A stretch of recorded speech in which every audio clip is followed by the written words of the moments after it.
Okey, Assalamualaikum dan selamat sejahtera. Kita akan sambung lagi kita punya pembelajaran untuk tajuk population proportion untuk large sample. Okey, masih lagi hypothesis testing on population proportion, but this time for large sample. Okey. Okay, last time yang kita dah buat adalah untuk yang small sample where NP dia less than 5. Okay, dan kita akan mengira kebarangkalian menggunakan formula taburan binomial. Okay, so untuk large sample, okay, boleh refer kepada modul. When n is large, direct calculation of binomial probabilities is impractical. Okay, jadi untuk yang large sample size ini, kita tak akan menggunakan taburan binomial untuk mengira kebarangkalian. Okay, use the normal approximation to the binomial distribution. Okay, jadi maknanya kita akan menggunakan penghampiran normal. Let x be the number of successes, then should be x akan binomially distributed. Okay, asalnya x tertabur secara binomial NP. If NP is greater than 5, greater than or equal 5, then the binomial distribution can be approximated by a normal distribution. Okay. Jadi bila kita dah andaikan bahawa x itu akan normally distributed, kita akan mengira mean dan variance menggunakan formula taburan binomial. Masih ingat lagi tak? Mean-nya adalah NP dan variance-nya adalah NPQ.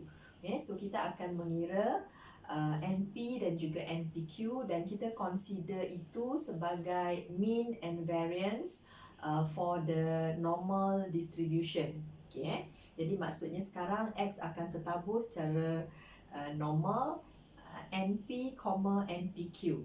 Okay, where Q is 1 tolak P lah as usual. Okay, therefore when testing the population proportion based on the large sample, H0 P sama dengan P0 is assumed to be true. Okay, sama juga macam case yang small sample, kita kena assume dulu bahawa H0 itu adalah benar. Okay, and then untuk case ini kita akan ada test statistiknya iaitu Z sama dengan X tolak NP bahagi dengan set NPQ. Okay, so last time kalau kita test yang untuk yang population mean itu, kita akan ada test statistiknya adalah X bar tolak mu bahagi dengan sigma over set N kan. Okay, so yang dalam untuk testing population proportion untuk large sample pun kita akan ada test statistik iaitu Z sama dengan X tolak NP0 bahagikan dengan set NP0. Okay, since the binomial distribution and is discrete and the normal distribution is continuous, a continuity correction is needed. Okay, jadi seperti biasa kita akan buat sedikit continuity correction pada nilai X kita sebagai adjustment untuk menggunakan penghampiran normal. Okay, jadi sekarang kita terus pergi pada example 1. Okay, tengok example 1. Okay, soalannya, in an investigation into the ownership of mobile phones amongst school children, 300 randomly chosen school children were interviewed and 2 to 4 own a mobile phone. Dia ambil satu random sample yang bersaiz 300. Okay. Kemudian daripada situ kita dapati bahawa 224 yang ada mobile phone. Test at the 5% level of significance, alpha dia sama dengan 0.05. The null hypothesis that 70% of the school children own a mobile phone. Okay, jadi maksudnya dia minta kita test yang itulah, statement yang mengatakan bahawa 70% untuk school children ini dia akan ada handphone. Okay, jadi maksudnya sekarang kita akan start dengan H0 dan juga H1. Okay, so H0, okay, H0 adalah row-nya ataupun P kita samalah dengan 70%, okay, ataupun 0.7. So maksudnya H1 nanti dia bergantung pada nilai PS lah. Okey, sekejap saya kirakan PS-nya.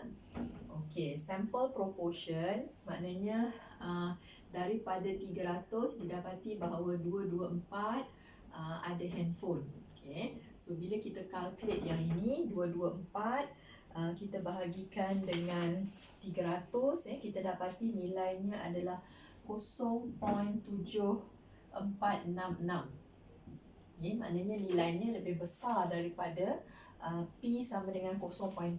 Okay, so dekat sini kita boleh letak nilai P ini greater than 0.7. Okay, so this one is based on our sample lah.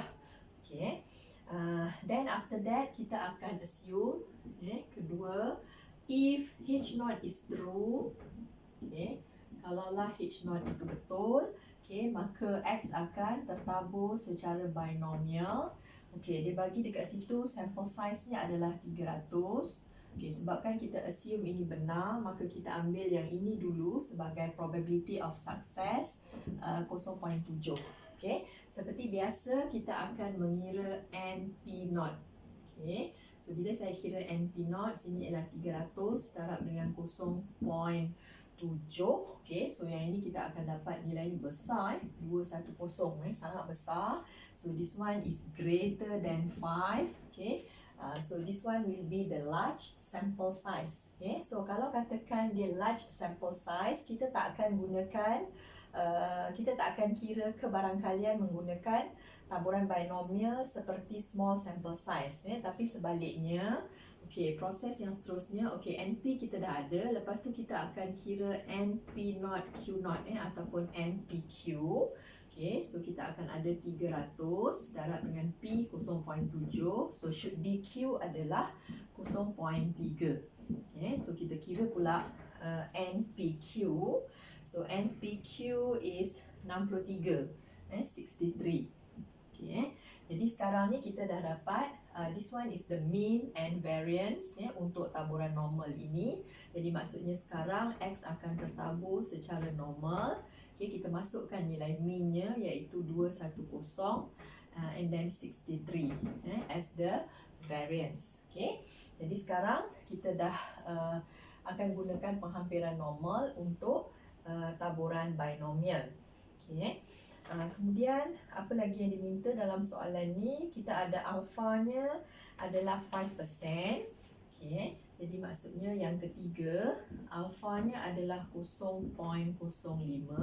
Okay, jadi sebelum ini kalau untuk small sample kita akan gunakan alfa ini sebagai dia punya critical value. Okay, tapi dalam case large sample ini kita akan mencari Z 0.05.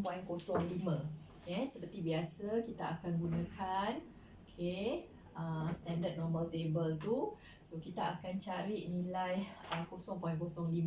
Okay, yang ini adalah one tail test. P yang lebih besar daripada 0.7. So should be kita akan gunakan the right tail. Okay, right tail test ni. So dekat sini saya perlu mencari Z 0.05. Dekat sini luasnya adalah 0.05. Okay, so dekat sini kita akan mencari the lower end area for 0.995 which is 1.645. Okay, so 1.645 ini will be our critical value. Okay, dia hampir sama juga macam nak buat hypothesis testing untuk population mean. Cuma dia punya test statistik ada perbezaan sedikit. Alright, so kita telah pun mencari Z 0.05 iaitu 1.645. Okay, jadi yang seterusnya untuk mengira test statistik, okay, selepas ini kita akan kira pula test statistik. Okay, nilai test statistiknya adalah ini formulanya X tolak NP0, okay, bahagikan dengan cert NP0 Q0 ini. Okay. Cuma dekat nilai X nanti kita akan buat sedikit continuity correction, sebab kita dah gunakan normal approximation. Okay, macam mana nak buat continuity correction? Okay, kat sini kita akan ada nilai P yang lebih besar daripada 0.7. Jadi sepatutnya kalau dia small sample, kita akan mengira kebarangkalian X yang lebih besar atau sama dengan X-nya. Okay, nilai X kita dalam kes ini berapa X? X ni adalah 224. Okay, so kita punya X tadi adalah 224. Sedangkan N kita adalah 300. Okay, jadi hakikatnya kalau dia small sample, kat sini mestilah lebih besar atau sama dengan 224. Kan? Ingat balik yang small sample. Jadi dekat sini kita perlu buat satu continuity correction. Okey, kat sini dia akan jadi apa? Maksudnya lebih besar atau sama dengan 224.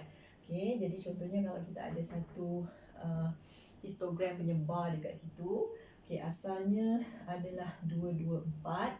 Okey, kita nak cari yang greater than or equal. Maksudnya dia akan lalu 224. Greater than or equal. So should be kita akan ada X yang greater than 223.5. Okay, kita akan tolak dengan 0.5.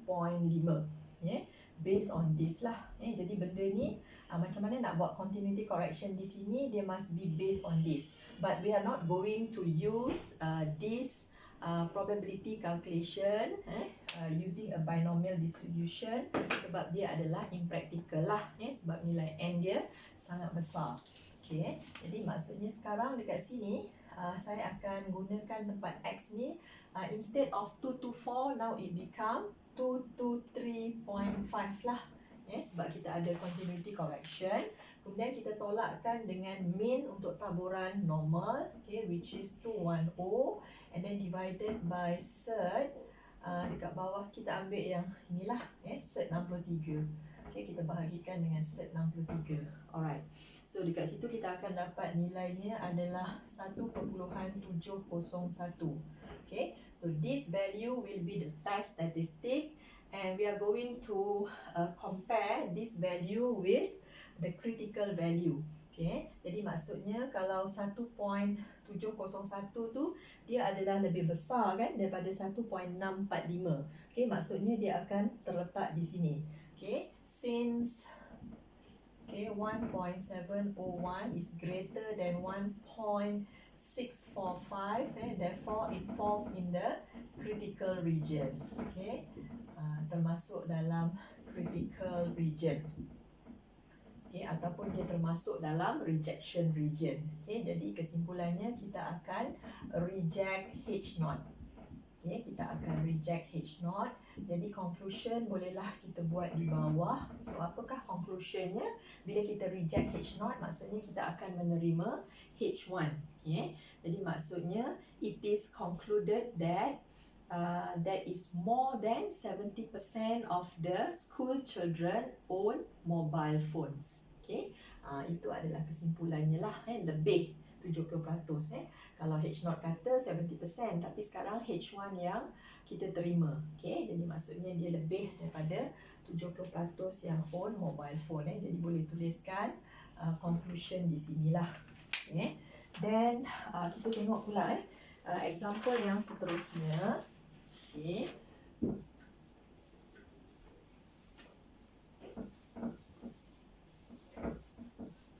Jadi agaknya kita akan ulang balik step-step yang sama dekat sini. Okey, kita tengok soalan yang kedua. After carrying out a survey, a market research company asserts that 65% of the TV viewers watch a certain program. Okay, jadi maksudnya itu adalah yang dia claim lah. Okay, yang dia claim adalah 65%. 65% maknanya dia adalah 0.65 dekat sini. Okay, jadi sekarang daripada sampel, another company interview 80 viewers and it is found that 47 watch the program. Okay, so dekat sini saya biar dulu, saya akan kirakan dia punya PS. Okay, so PS saya tadi adalah 47/80. Okay, 47/80.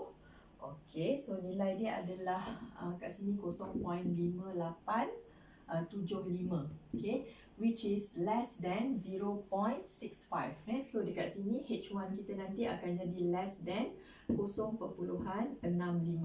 Okay, jadi maksudnya nilai X saya adalah 47 dan N saya adalah 80.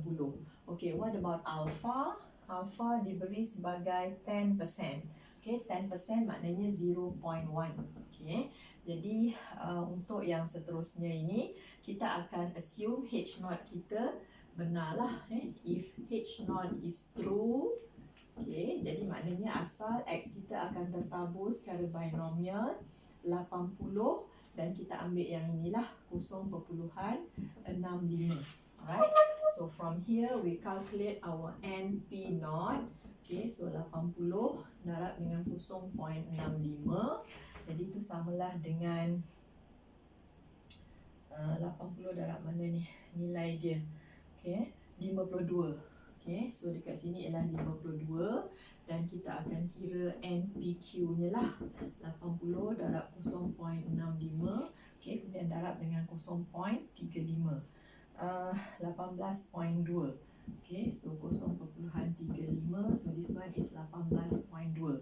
Jadi maknanya dekat sini nilainya besar kan, iaitu greater than 5. So this is the case where large sample size. Jadi kalau dalam peperiksaan kamu kena kira yang ini dulu sebab nak menentukan which one we are going to use, sama ada nak gunakan small sample atau large sample. Okay, jadi sebabkan large sample, kita terus assume X akan tertabur secara normal. Ini dia punya mean and this one will be the variance lah, 18.2. Alright. Okay, kita dah dapat yang itu.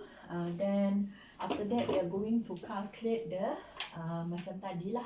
Okay. Okay, sekejap. Nanti yang ketiga dulu kita akan kira dia punya critical value.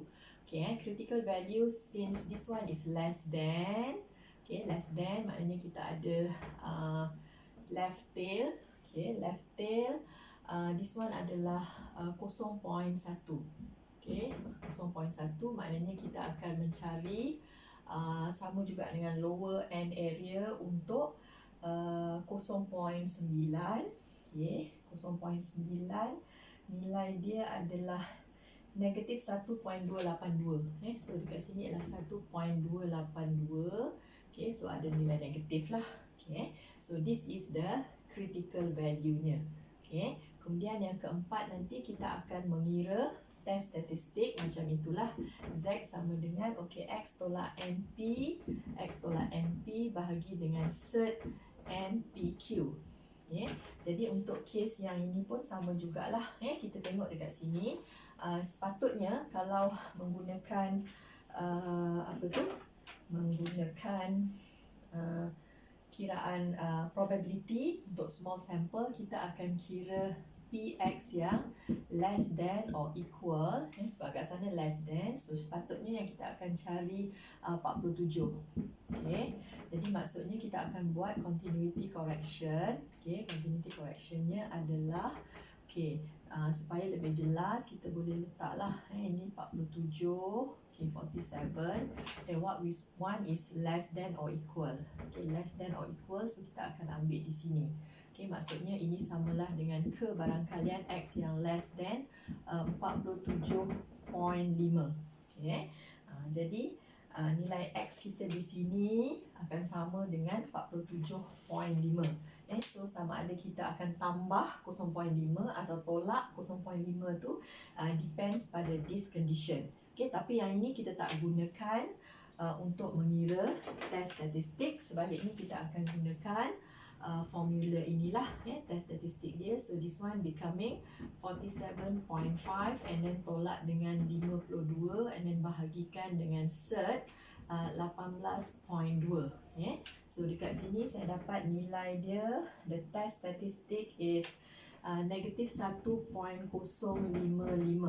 Negative 1.055. Jadi yang itu adalah sebenarnya greater than negative 1.282. Jadi maksudnya kalau dia lebih besar daripada ini, dia akan berada di sini. So dia masuklah dalam acceptance region, maknanya kita do not reject H0. Okay, jadi untuk example 2 ini do not reject H0 lah. Okay, so ini sambungannya ialah do not reject H0. Do not reject H0. H0. Jadi apakah kesimpulannya? Kesimpulannya kita masih boleh menerima pakai H0 kita, iaitu apa tu? Dia kata a market research company assertion that 65% of TV viewers watch a certain program is true lah. Ataupun kita boleh katakan we have enough sample evidence to conclude that 65% of TV viewers watch a certain program with 10% level of significance. Ni kita buatlah kita punya conclusion balik di bawah. So itu untuk yang large sample size. Kemudian untuk yang example 3, kita tengok pula example 3.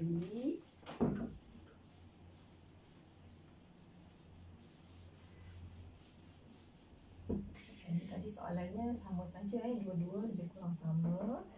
Tapi example 3, the random variable x can be modeled by a binomial distribution with parameters. Kita keluarkan dulu maklumatnya. Kita ada example 3, so n dia sama dengan 240. Ini jenis-jenis yang large sample. P whose value is unknown. Maknanya nanti kita nak cari PS ni, kita tak tahu apakah nilai X. Bahagikan dengan 240 ni nanti. Yang ini tak diketahui. This one is PS. A significance test is performed based on a sample value X to test the null hypothesis. Dia bagi yang inilah. H0 dia adalah P sama dengan 0.35, and then against H1 dia adalah P less than. Yang ini memang dah diberi dalam soalan. At the 5%, jadi alfanya adalah 0.05. And then find the critical region. So critical region kat sini maksudnya kita nak tahu nilai X, ataupun kita nak tahu nanti, sebabkan kat sini less than, jadi biasanya kita akan mengira PX yang less than or equal X. Kita akan mengira yang ini dan kita akan tunjukkan bahawa nilai ini dia akan less than, should be lah, kalau dia small sample, dia akan jadi less than 0.05. Tapi kalau case ini nanti kita tengoklah sama ada dia large sample atau small sample.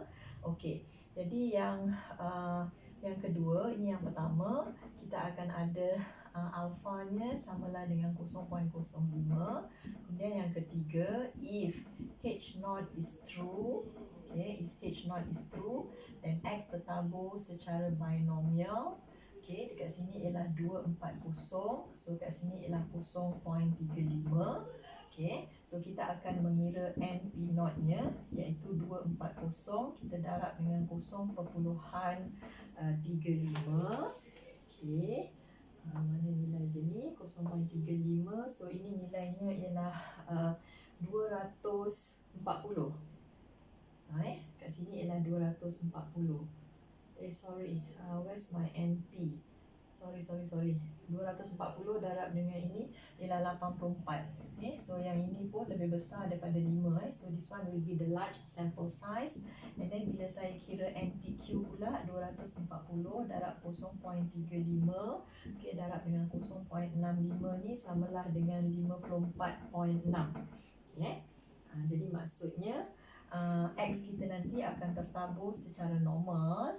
Sini 84 dan 54.6. Dia punya variance. Alright. Sekarang ni yang keempat.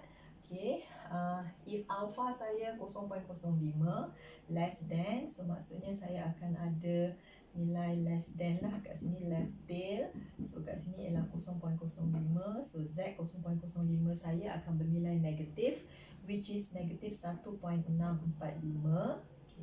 So this is my critical value di situ. Jadi sekarang test statistik, kita akan gunakan test statistik lah. Since this is a large sample size, jadi kita akan gunakan inilah. Okay, so formulanya tadi ialah X tolak NP. Okay, X tolak NP bahagikan dengan cert NPQ. Okay, NPQ. Alright. Jadi kalau katakan begini kita nak yang less than or equal, less than or equal, less than or equal. So kalau katalah kat sini adalah saya punya X. So saya nak yang less than or equal, jadi maknanya dia akan lalu X lah. Okay. So ini saya akan ada PX yang less than X tambah 0.5. Okay. Jadi maksudnya kat situ kita akan ada, okay, kat sini akan jadi X tambah 0.5. Okay. Kemudian tolakkan dengan 84. Okay. Kemudian bahagikan dengan cert 54.6. Okay. Cert 54.6. Alright. Jadi nilai Z saya ni sebenarnya adalah X, ini tolaknya, jadi maknanya tolak 83.5, kemudian bahagikan dengan cert inilah. Okay. 54.6. Okay. Nilai Z value saya ini dia mestilah less than negative 1.645 if we want to reject H0. Okay. Since yang kita nak cari adalah dia punya the critical value, so kita actually nak tahu apakah nilai X lah. Okay, nilai X kat sini kita nak tahulah apa dia. Okay, jadi maknanya saya akan declare nanti saya punya test statistik tu must be less than negative 1.645 so that dia akan falls dalam satu critical region. Okay, jadi sekarang saya akan ambil test statistik saya tadi, iaitu Z saya. Jadi maksudnya saya ada X, okay, tolak 83.5, kemudian bahagi ini berapa tadi, 54.6 ya, 54.6 ini must be less than negative 1.645. Okay, jadi nanti kita akan cross multiply dekat sini 83.5, so saya cross multiply lah 645 darab dengan cert ini. Okay, kemudian saya bawa ke sebelah sana, okay, tambah balik dengan okay, sekejap, 54.6 kemudian tambah balik dengan 83.5. Okay, so bila saya kira yang itu, okay, saya akan dapat nilai X nya adalah less than 71.343. Okay. Jadi membawa maksud nilai X saya itu must be less than itu. Jadi nilai X saya ini adalah X saya akan kurang atau sama dengan 71 lah hakikatnya. Jadi maksudnya untuk nilai-nilai X yang kurang atau sama dengan 71, okay, so bila kita dia akan masuk dalam satu rejection region lah, maknanya kita akan tolak H0. Okay. Okay, so this is the critical region lah, maksudnya untuk kebarangkalian X yang kurang atau sama dengan 71 lah sebenarnya, yang kita nak tentukan tadi kan, yang ini nilainya. Okay, jadi so this is the critical region lah, will be the critical region. Okay, critical region. Okay, macam dia punya critical value itu adalah 71. Kamu boleh kira, kita boleh juga check katalah saya ambil bila X saya sama dengan 71. Katalah X saya sama dengan 71, saya pun kiralah nilai Z. Z nya adalah 71.5. Okay, kemudian saya tolak dengan 84 tadi. Okay, kemudian bahagikan dengan cert 54.6. Okay, yang ini dah ada continuity correction lah. Okay, so ini samalah dengan negatif 1.692. So kalau negatif 1.692 ni dia akan less than negatif 1.645 kan. Okay, so maksudnya dia akan falls dalam satu rejection region. Sebaliknya, kalaulah nilai X saya sama dengan 72, saya nak test sahaja sekarang. Okey, so kat sini ialah 72.5 tolak dengan 84 bahagi dengan 54.6. Saya kira test statistiknya. Okey, jadi saya akan dapat dekat situ ialah negatif 1. Oh, kamu boleh cuba kira lah tapi yang ini kita akan dapat greater than saya tak pasti berapa nilainya, kurang jelas kat sini, lupa pula nak kira, but this one is greater than negatif 1.645. Okay, tak nampak mungkin 556 kot nanti kamu check 556 ke, saya tak pasti yang inilah sama ada correct or not, tapi kita akan dapat greater than negatif 1.645, maksudnya dia akan falls dalam satu acceptance region. Okay, jadi jelas menunjukkan X sama dengan 71 ini will be the critical value. Okay, critical value. Jadi yang critical regionnya untuk X yang less than or equal 71.